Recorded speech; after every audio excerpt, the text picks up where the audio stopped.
સુરત શહેરના નાના વરાછા યોગી ચોક ખાતે આવેલ હરિકૃષ્ણ વિદ્યાલયનો ધોરણ 10 પરીક્ષાના પરિણામો 100% આવ્યું છે। 100% પરિણામ આવતાની સાથે જ શાળાના પ્રાંગણમાં વિદ્યાર્થીઓ ગરબા ઝૂમતા જોવા મળ્યા હતા। આ પરિણામથી શિક્ષકો તેમજ તેમના વાલીઓમાં ઉત્સાહનો માહોલ જોવા મળ્યો હતો। 100% પરિણામ બાબતે હરિકૃષ્ણ વિદ્યાલયના શિક્ષકો પાસેથી વધુ માહિતી એબી ન્યૂઝ ચેનલે મેળવી હતી। જે યોગી ચોક ખાતે આવેલા હરિકૃષ્ણ વિદ્યાલયમાં ટોટલ આજે જો ધોરણ 10નું પરિણામ જે જાહેર કરવામાં આવ્યું છે તેમાં ધોરણ 10માં A1 ગ્રેડમાં કુલ 25 વિદ્યાર્થી A1માં છે અને A2 ગ્રેડ ટોટલ 28 વિદ્યાર્થીઓએ પ્રાપ્ત કરેલો છે। શું કહેશો કે આ જે વિદ્યાર્થીઓ જે આવનાર ભવિષ્યમાં પોતાની અલગ અલગ ફિલ્ડ સિલેક્ટ કરશે, અલગ અલગ સ્ટ્રીમ સિલેક્ટ કરશે, તો શું એડવાઇસ આપશો?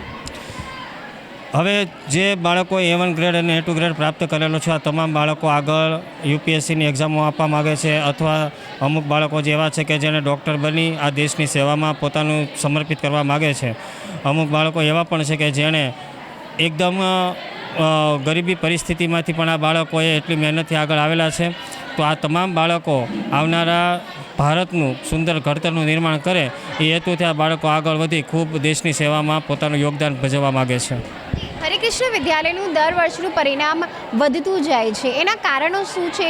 કઈ પ્રકારની પરીક્ષાઓ શાળા તરફથી પણ લેવામાં આવતી હોય છે?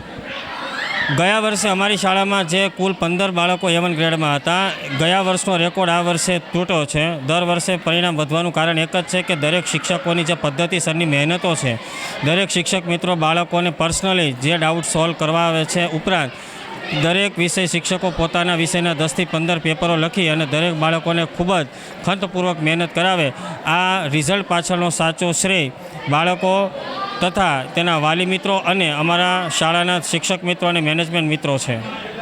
હવે જે શાળા જે ટોપર છે એવી વિદ્યાર્થીની સાથે, જી તમારું નામ અને તમારા કેટલા પર્સન્ટેજ? મારું નામ ગોંડલિયા વૃંદા છે અને મારે 96.67% આવ્યા છે। શું કહેશો, કેટલી કલાકની મહેનત હતી, કેટલી કલાક તમે ભણતા હતા અને ત્યારે આ પરિણામ આવ્યું? મારું પહેલાં દિવાળી પહેલાંનું રિઝલ્ટ બહુ લો આવ્યું હતું, એટલે પછી મેં મહેનત વધારી અને દરરોજ સવારે 3 વાગે ઉઠીને મેં મહેનત ચાલુ કરી અને એમાં શિક્ષકોનો સપોર્ટ પણ બહુ જ હતો। શું કરશો હવે આગળ, કઈ સ્ટ્રીમ સિલેક્ટ કરો છો? મારે કોમર્સ લેવું છે અને આગળ મારે પ્રોફેસર બનવું છે। બીજા અન્ય વિદ્યાર્થી આપણી સાથે છે, જી તમારું નામ અને તમારું પર્સન્ટેજ? મારું નામ પીપળિયા ફેલીન નરેશભાઈ છે। મારે PR 99.67 PR આવ્યા છે। કેટલી કલાકની સ્ટડીઝ હતી ને હવે તમે કઈ સ્ટ્રીમમાં જશો? હું આપણે દિવાળી પછી તમને સ્કૂલે 7 થી 7 બેસાડતા ને હવે હું સાયન્સ સ્ટ્રીમમાં પસંદ કરું છું। શું ટાર્ગેટ છે સાયન્સ લઈને? કઈ ક્ષેત્રમાં જશો? શું બનવાનું વિચાર છે? મારે ડૉક્ટરી લાઇનમાં એમ્સ કોલેજમાં એડમિશન મેળવી ડૉક્ટર બનવાનું મારું સપનું છે। આ પરિણામ પાછળ ક્રેડિટ કોને આપશો? મારી શાળા અને મારા પેરેન્ટ્સ।